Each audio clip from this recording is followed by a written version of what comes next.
Baik, melanjutkan ke pembahasan selanjutnya tentang probabilitas keberhasilan atau kegagalan proyek. Jadi kalau sebelumnya itu kita menghitung tingkat kepastian penyelesaian proyek untuk 18 hari itu berapa persen sih gitu. Tingkat kepastian itu hanya 10% gitu. Lebih banyak nggak pastinya. Kita bisa menyelesaikan 18 hari itu gitu ya. Nah sekarang bagaimana probabilitas keberhasilan atau kegagalan proyeknya? Ketika kita mengestimasi penyelesaiannya itu sekian hari, sekian bulan gitu ya, gimana probabilitas keberhasilan ataupun kegagalannya. Baik, ini bukan contoh ya, tapi gambaran awal dulu bahwa eh, penggunaan alat bantu statistik tadi yang saya sebutkan di awal adalah seperti distribusi beta atau normal. Ini adalah penggunaan probabilitas metode-metode statistik yang berkaitan dengan probabilitas dalam PERT. Yang mana PERT itu sekali lagi adalah metode teori jaringan, ya metode dalam perhitungan teori jaringan yang menggunakan atau melibatkan probabilitas. Nah, ketika melibatkan probabilitas yang memungkinkan kita untuk mengestimasi sesuatu begitu, otomatis juga probabilitas terjadinya keberhasilan maupun kegagalan itu bisa kita prediksi gitu. Kita bisa perkirakan gitu. Jadi, probabilitas keberhasilan maupun kegagalan dari estimasi waktu penyelesaian proyek yang sekiranya kita tetapkan, itu berapa sih kayak resikonya begitu atau eh, potensinya untuk gagal atau untuk sukses itu seperti apa.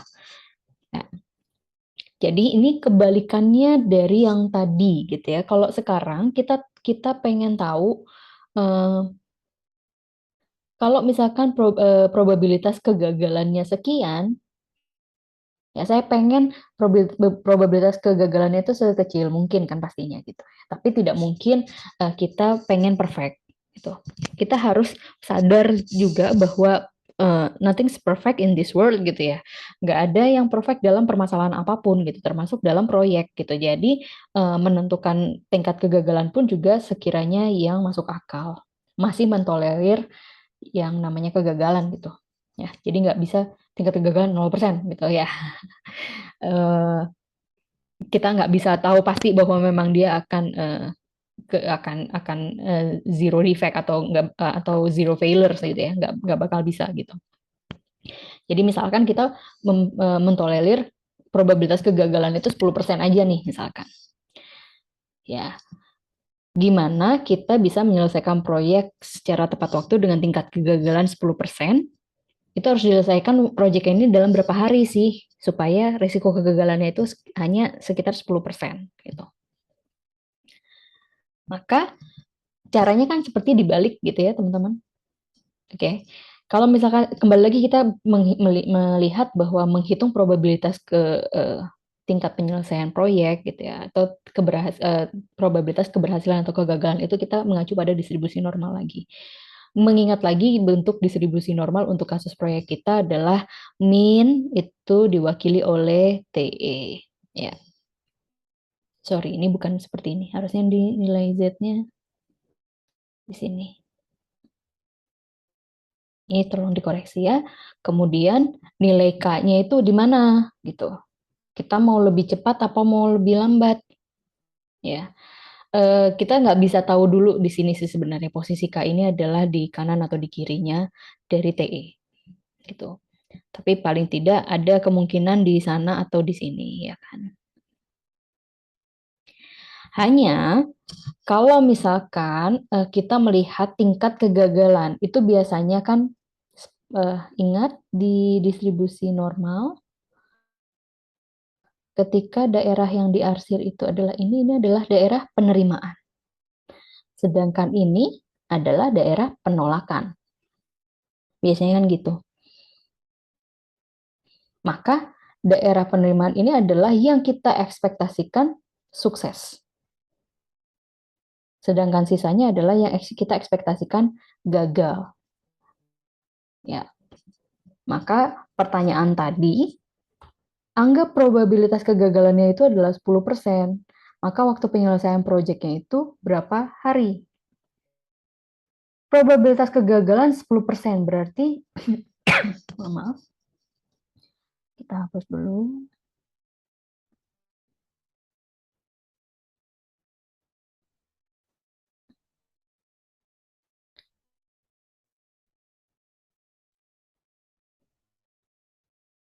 Probabilitas kegagalan 10%. Dari ini, gundukan ini adalah 100%. Ya. Kita mau gagal hanya sekitar 10%. Ini 10%. Kira-kira begitu, ya. Maka nilai K itu akan jatuh di area ini. Area ini adalah area sisi kanan dari min-nya. Area min atau area TE.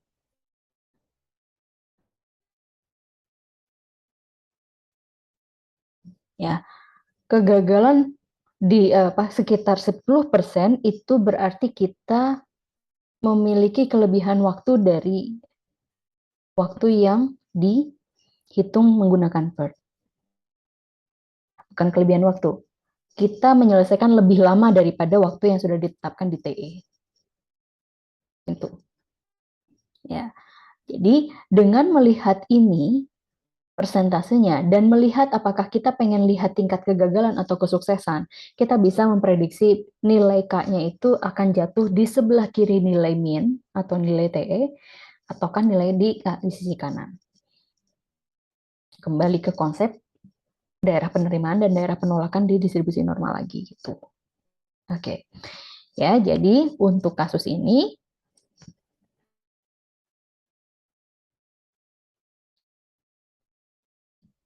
daerah penolakan atau tingkat kegagalan itu yang di sini. Ya. Artinya ketika mau melihat nilai Z-nya itu berapa gitu ya. Untuk nanti kita tahu K-nya berapa, kita mengacu pada tabel Z dan lihat tabel ini gitu. Kalau teman-teman dapat yang tabelnya memang di kanan, maka ininya nilainya positif, then it's okay. Tapi kalau misalkan kita masih pakai tabel ini nih, ya saya punyanya tabel ini gitu. Tabel distribusi Z dengan gambar seperti ini. Artinya nilainya kan nilai Z-nya adalah negatif. Ya. Sementara nilai kita tadi ada di sini positif. Maka nanti tinggal dipositifkan aja.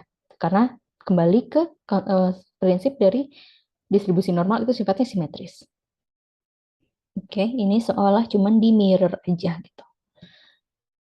Gitu ya. Jadi kita bisa pakai ini, anggaplah nilai negatif ini adalah positif gitu. Ya. Maka 10% itu kira-kira kita akan temukan di mana? 10% ya. Kita lihat 0,10 mana aja nih 0,10. Ada ini yang paling kecil mana yang paling mendekati 10%. Oke. Ini. Ya, kita ambil yang besaran aja gitu ya. Karena tingkat kegagalan.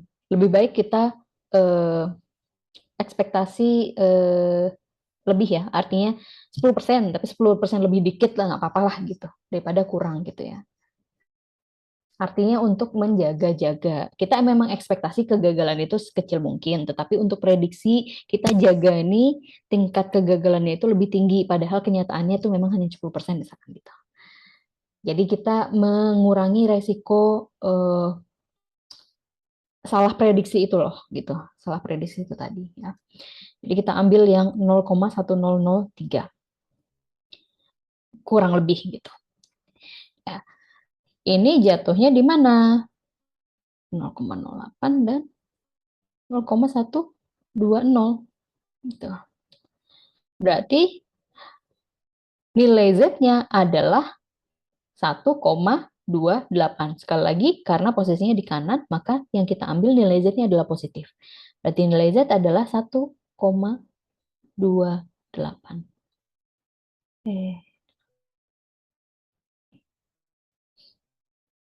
Kita sudah nemu nilai Z, kita sudah punya nilai probabilitas ya. Kita sudah menemukan nilai Z, kita kembalikan lagi ke rumus perhitungan yang tadi. Ya, ini abaikan. Ini tadi saya copy paste dari slide sebelumnya. Oke, kita kembali ke sini. Nilai Z sudah kita ketahui dari tabel tadi. Nilainya adalah 1,28. Nilai K itu adalah nilai yang kita cari. Nilai TE adalah yang kita hitung berdasarkan PERT 19. Jadi nilai yang dimana posisi kegagalan sama kesuksesannya itu 50-50 gitu. Ya. Tuh kita tulis 19. Dibagi dengan akar dari varians TE ya, 0,66. Dihitung, ini pindah ruas, ini ke atas ya, kemudian ini K-19 sama dengan 1,28 kali akar dari 0,66 adalah 1,039, artinya K sama dengan 20,039 hari. Berarti kemungkinan gagal 10% itu kalau kita selesaikan proyeknya dalam kurang lebih 20 hari. Nah, ini confirm bahwa posisinya ada di sebelah kanan dari distribusi normal ini. Ininya kan 19. Betul? Ya, ini confirm seperti itu. Jadi, benar adanya bahwa probabilitas kegagalan 10% itu artinya probabilitas kesuksesannya adalah 90% gitu ya, kira-kira gitu. Nah, berarti kita bisa aman itu kalau ngerjakannya di K berapa, di waktu penyelesaian berapa? Kurang lebih 20 hari. Gitu. Seperti itu teman-teman ya. Jadi tinggal sebenarnya kebalikannya aja. Kalau kemungkinan gagal ya, kalau misalnya kayak kemungkinan gagal ini berarti kita lihat daerah penolakan gitu. Tapi kalau pertanyaannya tingkat keberhasilan 10%, berarti kita lihat daerah penerimaan, berarti ya seperti ini kurang lebih gitu. Ya. Dari sini sebenarnya bisa kelihatan bahwa kalau kita menyelesaikan lebih cepat daripada waktu yang kita sudah hitung dengan menggunakan CPM PERT, itu resikonya sebenarnya lebih tinggi. Resiko kegagalannya itu lebih tinggi. Ya, resiko kegagalannya lebih tinggi. Ini daerah penolakan. Dibandingkan kalau kita mengerjakan lebih lama daripada waktu yang sudah kita dapatkan dari CPM PERT.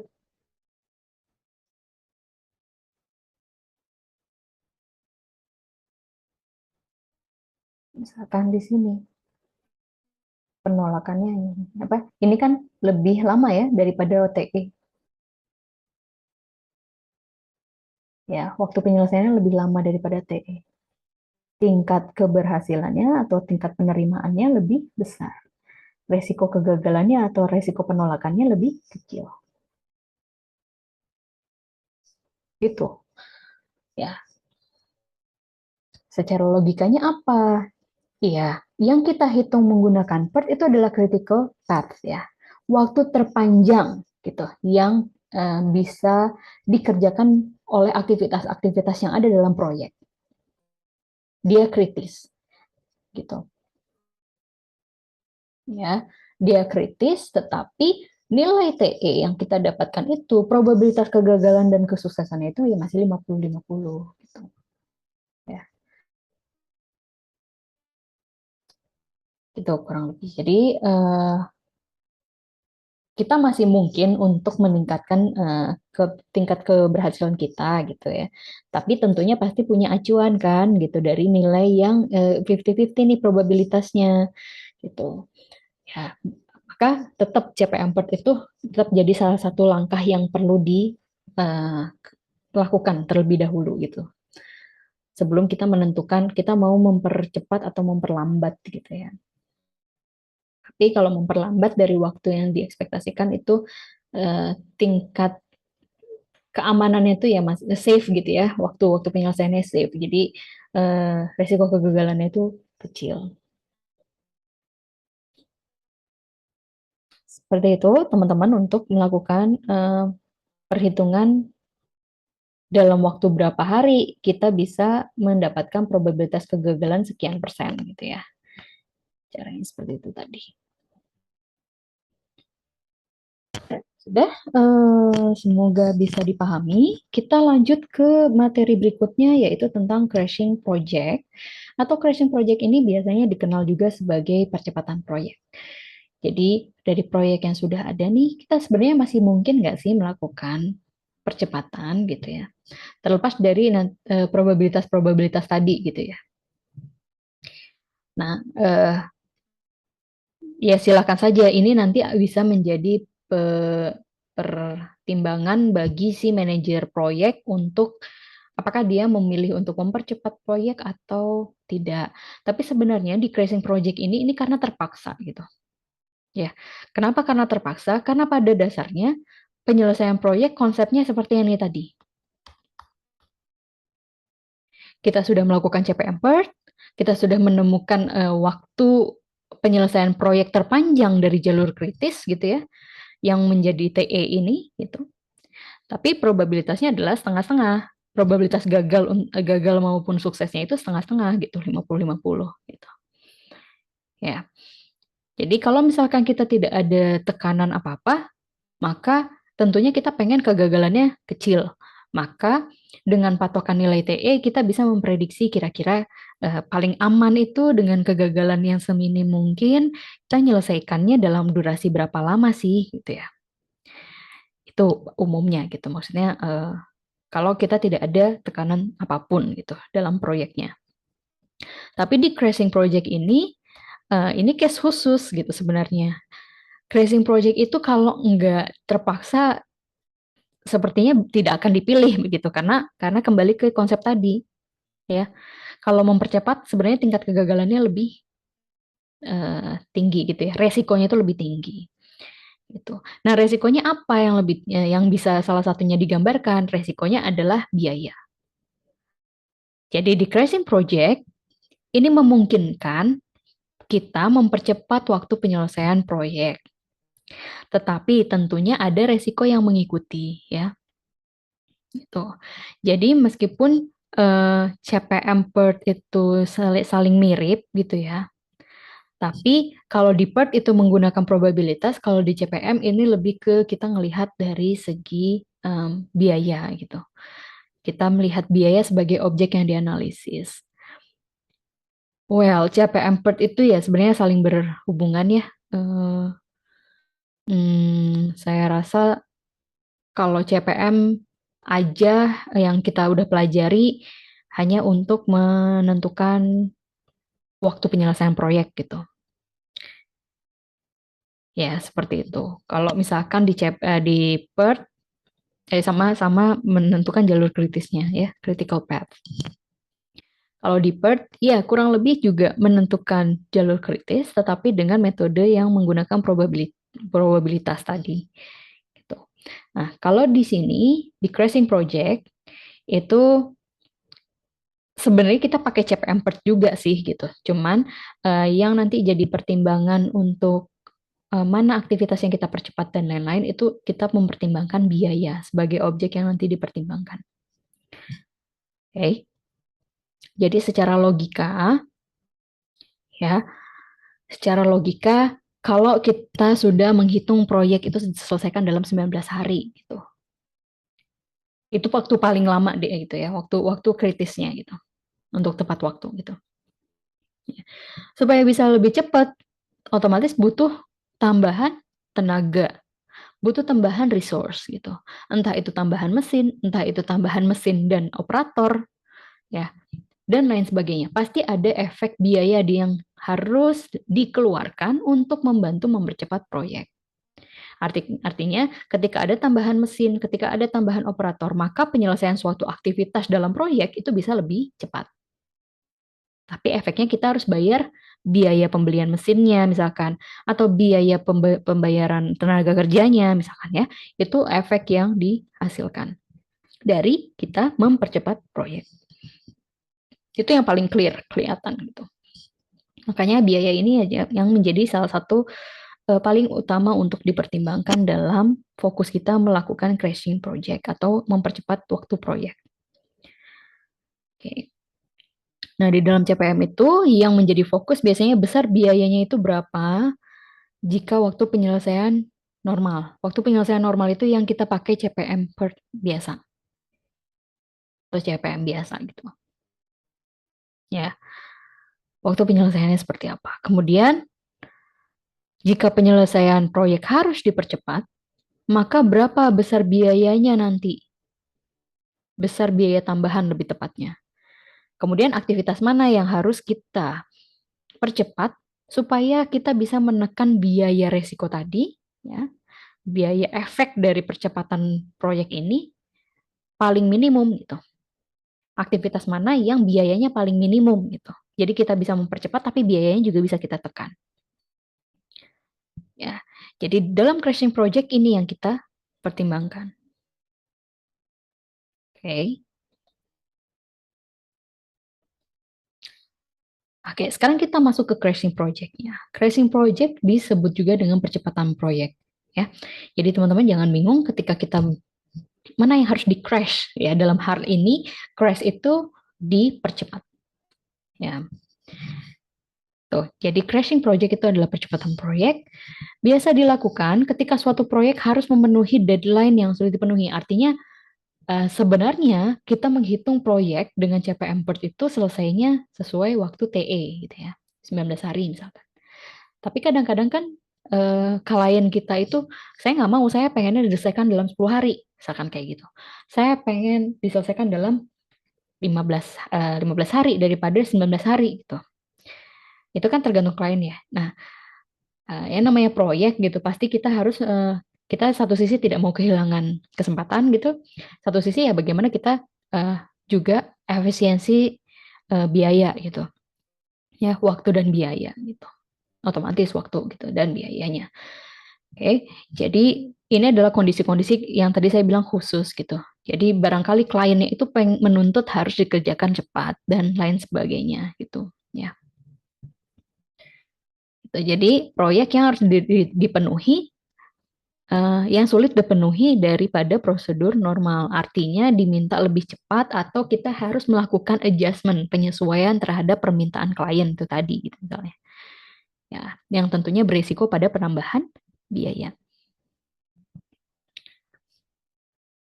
Nah, sekarang bagaimana kita bisa mengurangi waktu penyelesaian gitu ya. Kita melakukan pengurangan waktu penyelesaian itu disebut crashing istilahnya. Itu.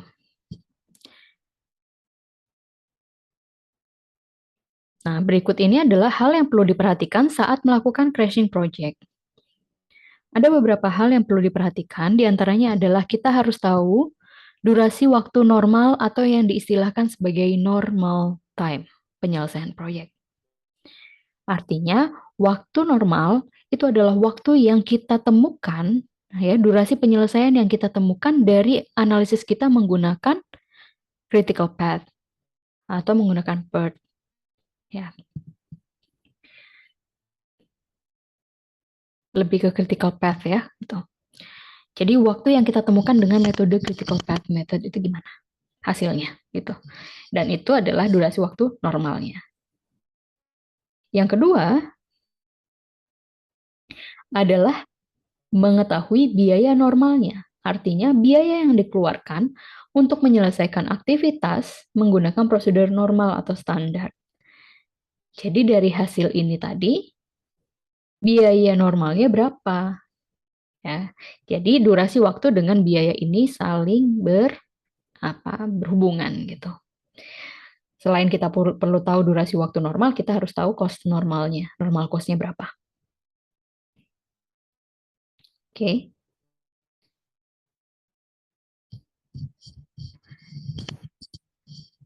Kemudian, jika proyek tampak tidak dapat memenuhi deadline, ya maksudnya waktu normal tadi itu nggak sesuai sama deadline, maksud saya seperti itu. Jadi Ternyata waktu normalnya itu dari jalur kritis totalnya adalah 19 hari. Nah, berarti kan sudah jelas sebenarnya kita tidak dapat memenuhi deadline yang diminta sama klien yang misalnya tadi mintanya 15 gitu. Ya, maka yang perlu kita lakukan adalah bagaimana caranya kita mempercepat durasi waktu. Nah, mempercepat durasi waktu itu caranya dengan menentukan crash time. Crash time itu apa? Crash time itu adalah waktu terpendek yang bisa dicapai untuk melakukan suatu aktivitas dengan tambahan resource. Artinya, ketika kita kasih pertimbangan, oke, kita sediakan tambahan resource untuk aktivitas-aktivitas. Ya, untuk aktivitas-aktivitas dalam rangkaian jaringan proyek gitu. Ya, masing-masing aktivitas ini kalau dikasih tambahan resource, dia bisa menyelesaikan paling pendek itu sampai berapa lama gitu. Yang tadinya 6 hari bisa paling pendek itu jadi berapa lama? Gitu. Misalkan aktivitas A tadinya 6 hari. Dia bisa paling pendek itu sampai 2 hari penyelesaiannya, tapi resource-nya butuh 3 orang misalkan. Maka biaya untuk 3 orang ini kayak berapa? Ya, jadi crashing time otomatis diikuti dengan tambahan crash cost. Gitu. Diikuti dengan biaya untuk crash-nya. Biaya crash ini meliputi biaya resource tambahan tadi sebagai akibat kita mempercepat durasi. Ya, jadi perlu normal time, normal cost, crash time, dan crash cost. Itu hal-hal yang perlu diperhatikan dalam melakukan crashing project. Kita harus punya komponen-komponen ini. Nah, berikut adalah langkah-langkah dalam melakukan crashing project. Ada 4 langkah, ya, oke. Ada 4 langkah. Yang pertama, kita menentukan normal critical path-nya dulu dan mengidentifikasi aktivitas kritisnya pakai CPM. Ya, otomatis karena kita butuh ini tadi. Kita butuh ini, ya. Dan kita butuh ini nanti biasanya diketahui dari soal gitu atau ya si pemilik proyeknya ini yang manajer proyeknya ini yang tahu normal cost-nya berapa gitu ya. Kemudian hitung crash cost per unit waktu. Ya, unit waktunya bisa hari, bisa minggu, bisa bulan tergantung klien ya. Gitu. Nah, kita hitung crash cost per unit waktu caranya dengan menggunakan rumus ini.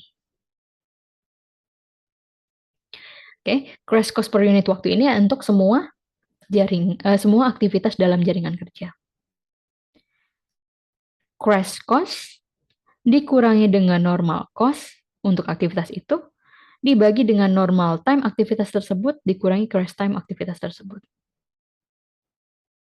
Ya, maka akan teman-teman dapatkan crash cost per unit nanti. Yang ketiga, setelah kita identifikasi aktivitas kritisnya pada tahap pertama, itu kita simpan, kita catat, kita ingat-ingat gitu ya. Dan kita lihat crash cost terkecil dari aktivitas kritis. Itu yang mana? Jadi kita pilih aktivitas kritis yang memiliki crash cost terkecil. Itu langkah ketiga. Langkah keempat, setelah kita menemukan crash cost mana yang terkecil, kita pilih aktivitas tersebut sebagai aktivitas yang akan di-crashing atau aktivitas yang akan dipercepat. Nah, setelah itu kita harus, karena terjadi percepatan kan, berarti waktunya kan berkurang. Waktu penyelesaian proyek di aktivitas A tadi gitu ya. Maka kita harus update lagi nih. Kita harus update lagi nilai-nilai dari jaringan proyeknya, dari networknya.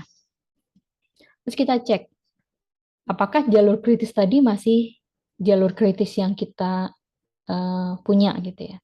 Ataukah ada jalur kritis lain yang baru gitu. Ya, artinya kita harus ngecek lagi jalur-jalur kritis, kita harus ngecek lagi aktivitas kritis dari jalur-jalur kritis tersebut sebagai patokan kita untuk meng-crashing lagi sampai dengan waktu percepatan yang diinginkan gitu. Sampai dengan waktu penyelesaian proyeknya sesuai deadline dari klien. Pokoknya kita mengacunya ke aktivitas kritis. Jadi otomatis kita harus menemukan jalur kritis. Oke. Contoh, jika proyek harus diselesaikan dalam waktu 14 minggu dari normalnya penyelesaiannya 15 minggu, maka aktivitas mana yang harus dipercepat dan berapa biayanya? Kita pakai contoh kasus di normal and crash data dari General Foundry ya. Oke, ya. Ini saya langsung skip ke hasil ya.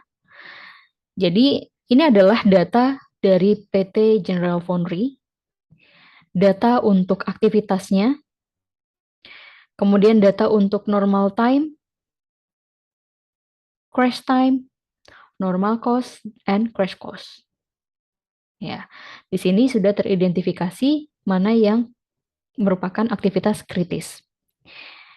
Ini supaya cepat. Kalau kita mungkin kalau nggak data ini tidak di provide gitu ya, data critical ini tidak di provide, kita otomatis harus bikin networknya.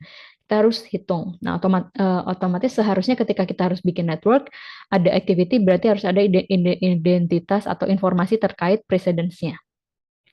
Gitu. Ya, dan waktu gitu.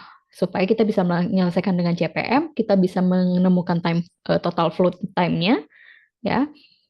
Lalu dari total float-nya itu kita bisa menentukan dia kritis atau tidak gitu. Ya. Dalam hal ini saya ambil langsung ke data ini di mana critical awalnya dilihat seperti ini ya. Ada identifikasinya. Lalu kalau berarti setelah kita lihat critical path-nya ini, maka kita bisa lihat critical path-nya adalah ACEGH. Artinya aktivitas A, aktivitas C, E, G, H itu adalah aktivitas-aktivitas yang boleh di crashing. Selain itu, kita nggak boleh crashing.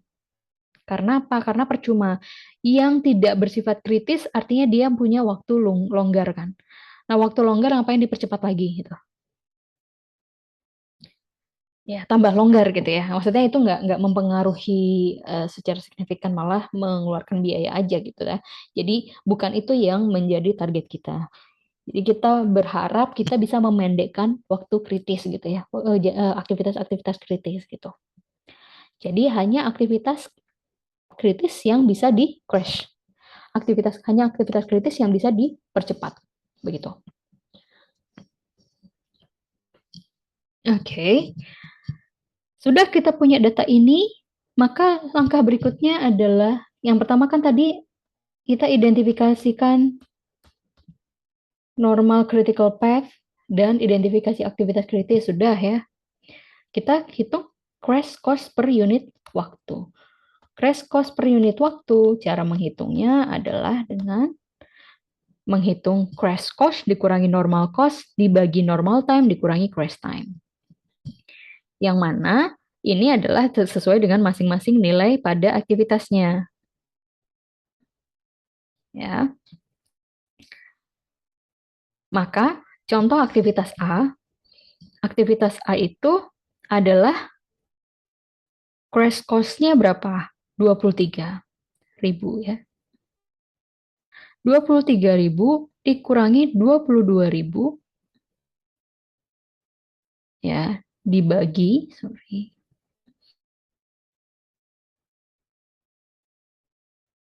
normal time 2 dikurangi crash time 1 sama dengan 1/1 yaitu 1K ya maksudnya. Jadi crash cost per week-nya untuk aktivitas A adalah 1.000. Lakukan hal yang sama untuk crash cost aktivitas yang lain ya. 34 min 30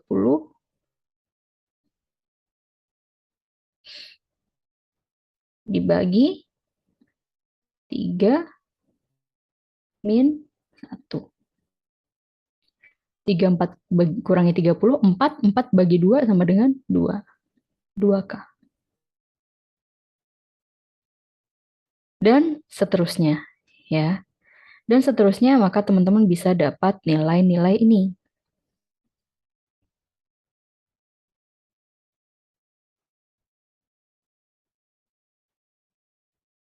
Ya,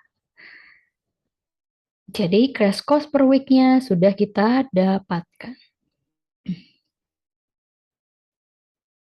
Setelah itu, kita ngapain? Setelah kita dapatkan crash course, maka kita cari aktivitas kritis yang bisa kita crashing. Caranya gimana? Kita cari aktivitas kritis yang memiliki crash course paling minimum. Crash course paling minimum dari aktivitas kritis A atau C atau E atau G atau H, ya, kita bisa pilih. Pastikan yang kita lihat hanya yang kritis. Maka kritis dan murah, ya, adalah 1000 crash course di sini. Ini 1000, tapi dia not critical, jadi enggak. Oke. Jadi yang bisa hanya A, C, atau E. Yang lain-lain kritis masih 2000 sama 3000. Nah, dengan demikian sebenarnya silakan kita paling gampang ya aktivitas A dulu deh gitu. Kita percepat. Ya.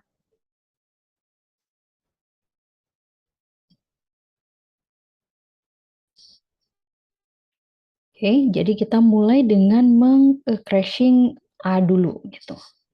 Sekarang kita lihat bahwa normal time-nya dia menyelesaikan dalam waktu 2 minggu ya. 2 minggu, lalu bisa di crash paling cepat itu adalah 1 minggu. Oke. Jadi bisa kita proses dulu nih. Oke, kita proses untuk mempercepat aktivitas A. Maka kita bisa catat ya time save di aktivitas A sebanyak 1 minggu. Oke, maka durasinya yang tadinya 2 dikurangi 1. Sekarang durasinya adalah 1 minggu. Sedangkan yang lain kita tidak ini kan kita tidak percepat kan, jadi durasinya masih sama. Tuh, durasinya masih sama ya. Berikutnya adalah kita harus update, kita harus cek apakah jalur kritisnya masih tetap seperti itu. Ataukah kita menemukan jalur kritis yang lain? Atau apa nih? Ada perubahan apa yang terjadi gitu setelah kita mempercepat activity A. Oke, ini adalah network awalnya. Kalau kita gambarkan General Foundry ya, yang mana dalam hal ini saya potong, saya nggak ceritakan General Foundry dari awal. Tapi setidaknya teman-teman tahu ya, mendapatkan network ini tuh seperti apa. Jadi ada tabel yang sudah memberikan informasi activity dan precedence-nya, durasi waktunya gitu ya, durasi waktu aktivitasnya begitu. Oke. Jadi ini adalah network untuk General Foundry. Kalau kita lihat networknya General Foundry yang originalnya gitu, aktivitas A masih 2 ya, 2 minggu. Yang lainnya masih tetap sama ya. Maka earliest time-nya kita bisa hitung ya. Dari node 1 itu mulai dari 0. Kemudian ketiga ini tambah 2 ya. 2 tambah 2, 4. Oh, sorry. Ke sini dulu. Ini juga 0. 0 tambah 3, 3. Ini 2 tambah 2, 4. Yang ini 3 tambah 4, 7. 4 tambah 4, 8. Di sini 7, ini 8. Kita ambil yang mana untuk earliest time? Kita ambil yang paling panjang. Ya, karena Note berikutnya baru bisa dimulai earliest time-nya setelah waktu note precedence-nya terpanjang. Jadi di sini 8. 8 tambah 5, 13. Ini 4 tambah 3, 7. Again, yang terpanjang. Jadi di sini 13. 13 tambah 2, 15. Oke. Di sini bisa kita lihat bahwa waktu penyelesaian proyek originalnya untuk General Foundry ini adalah 15 minggu. Gitu. Tapi kita tidak boleh lupa untuk menghitung latest time-nya juga. Kenapa? Untuk kita tahu critical path-nya itu seperti apa. Supaya kita bisa hitung total float-nya, lalu kita tahu di aktivitas-aktivitas mana yang menjadi aktivitas kritis dan membentuk jalur kritis. Ya, maka di sini kita mundur dengan waktu yang sama 15 dikurangi 2, 13. 13 kurangi 5, 8. 13 kurangi 3, 10 di sini. 8 kurangi 4, 4 di sini. Oke. Ambil yang mana? Ambil yang tercepat. Oke, sorry. 4. Lanjut lagi. 8 kurangi 4, 4. 4 kurangi 2, 2. 4 kurangi 1, 4 kurangi 3, 1 ya. 2 kurangi 2, 0. Maka ini adalah network awal dari General Foundry. Kalau misalkan kita hitung lagi, hitung nilai-nilai ini, kita bisa lihat ya bahwa ini A, C, B enggak, D ini A, C, E ya, A, C, E, G ini 0, 0. Jadi yang total float-nya itu 0. Total float ngitungnya kayak gimana? Buka lagi materi CPM ya. Materi pertemuan sebelumnya. Oke, dari sini kita bisa lihat identifikasikan bahwa A, C, E, G, H ini adalah critical path-nya.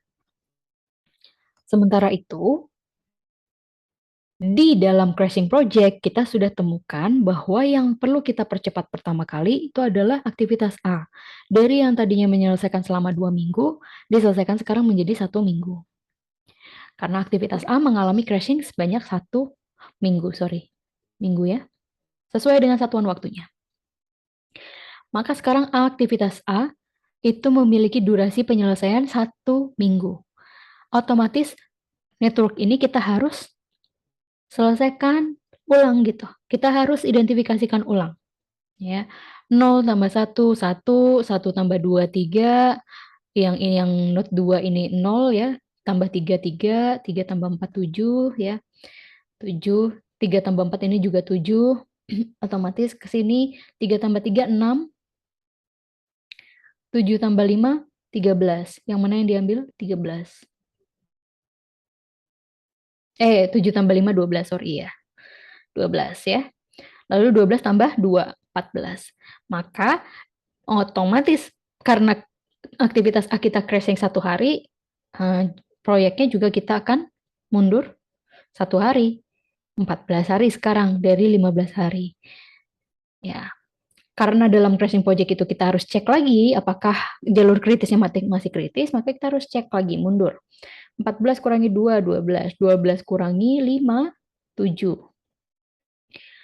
12 kurangi 3, 9 di sini. 7 kurangi 4, 3. Berarti di sini 3. Oke. 3 kurangi 2, 1. 1 kurangi 1, 0. Yang bawah, 7 kurangi 4, 3. 3 kurangi 3, 0. Oke. Dari sini hitung total float-nya lagi. Hitung total float-nya, maka teman-teman akan melihat bahwa sekarang kita punya banyak total float yang nilainya 0, artinya banyak aktivitas kritis nih. Ya, kecuali aktivitas F. Ya. F bukan aktivitas kritis karena total float-nya masih belum 0. Dengan demikian, coba kita identifikasikan dari aktivitas-aktivitas kritis ini jalur apa, jalur kritis apa saja yang bisa terbentuk. Oke. Nah, berarti selain F ya, selain F, berarti yang bisa terbentuk adalah ini, ya.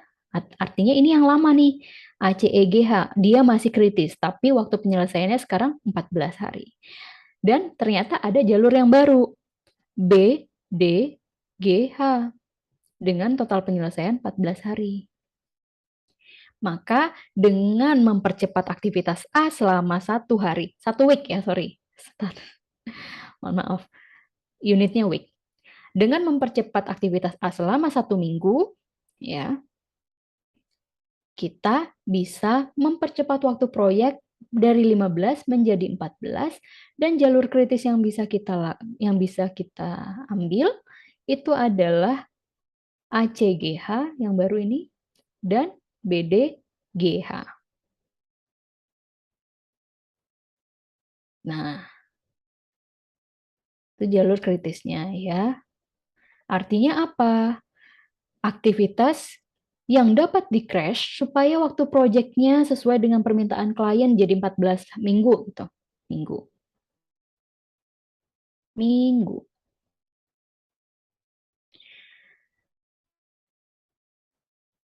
Dengan biaya minimum adalah dengan meng-crash aktivitas A sebanyak 1 minggu dengan total biayanya tadi adalah 1.000 per minggu ya.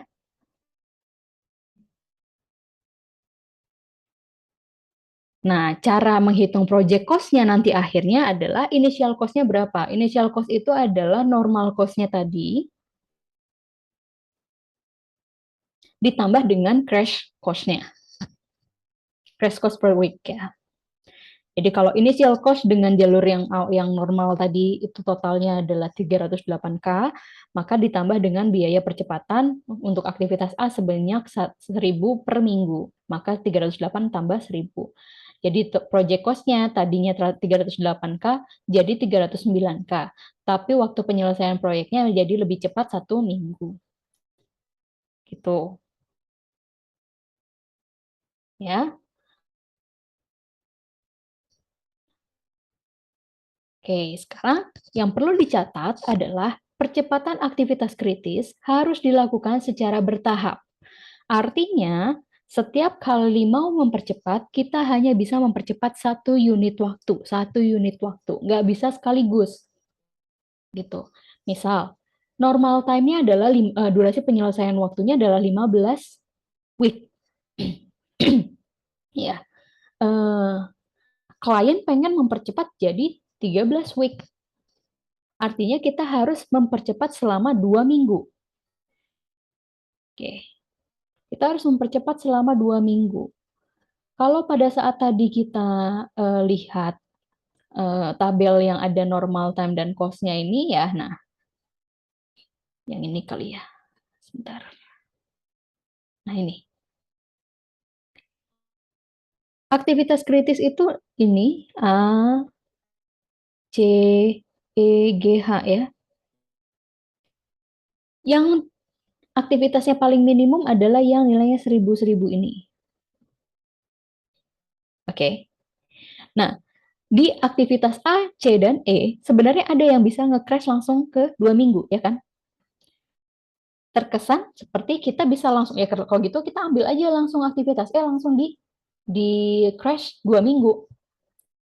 Nah, hal seperti ini tuh tidak bisa dilakukan. Kenapa? Karena mempengaruhi aktivitas yang lain. Kan ini network, ya.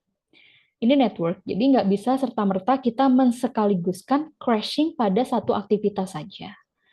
Jadi kalau mau crashing, kita harus melakukannya satu per satu. Tidak bisa sekaligus. Efeknya apa? Nanti tetap aja, meskipun kalian crashing 2 minggu, penyelesaiannya nggak akan turun 2 minggu gitu. Tetap turunnya paling seminggu gitu. Kenapa? Karena ya itu nunggu kan aktivitas itu kan ada precedence-nya ya gitu.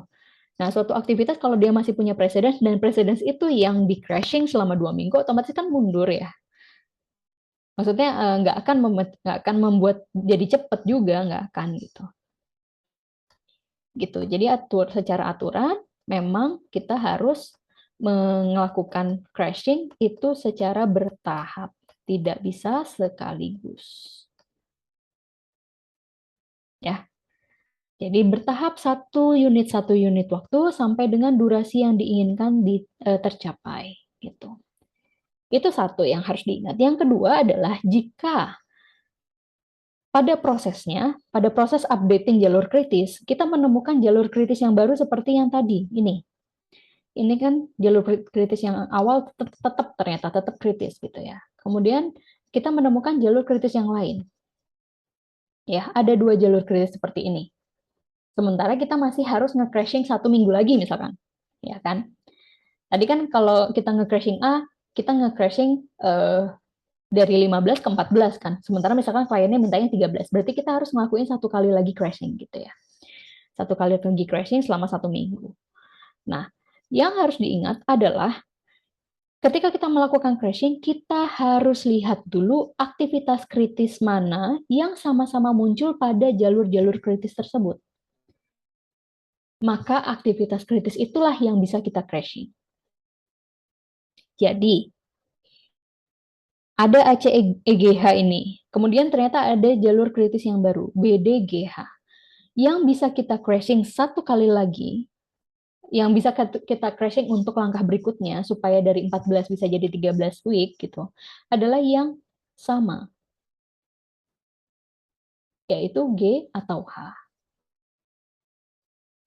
Ya, kita sudah tahu aktivitas kritis yang kita acu, yang menjadi fokus kita yang mana.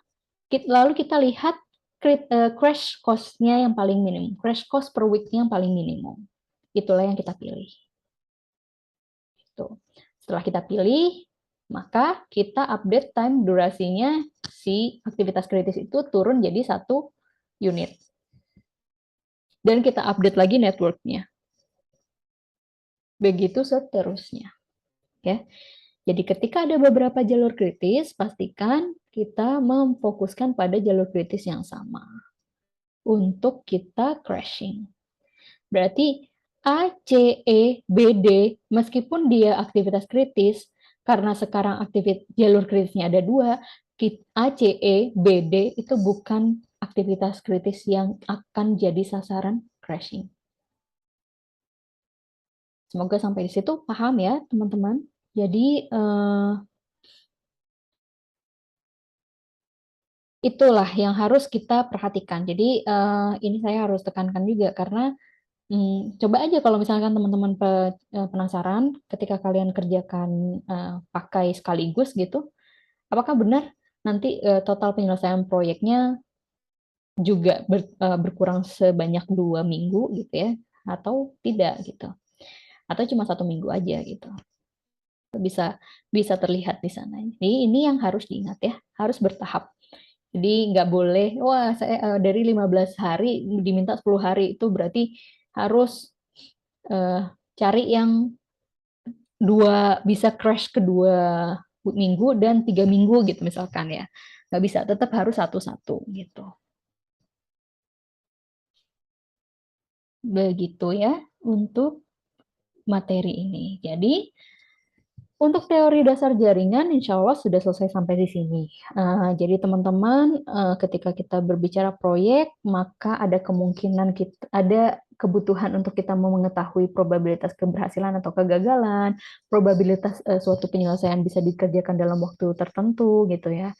Kemudian juga ada cara untuk memenuhi deadline dari klien itu seperti apa dengan cara crashing project, gitu. Ya, semua materi ini tidak bisa diselesaikan kalau tidak bisa dipahami kalau teman-teman tidak latihan gitu. Jadi tinggal tonton kembali video-video pembelajaran untuk meningkatkan pemahaman teman-teman dan latihan-latihan soal yang mungkin sebenarnya teman-teman bisa cari juga di Google, udah banyak banget contoh soal yang bisa kalian coba buat latihan gitu, selain tugas-tugas dari saya gitu ya. Oke, saya kira itu saja. Semoga penjelasan saya dapat dipahami dengan baik. Mohon maaf apabila ada kekurangan dalam penjelasan saya. Itu saja. Kita ketemu lagi di pembahasan selanjutnya. Terima kasih. Wassalamualaikum warahmatullahi wabarakatuh.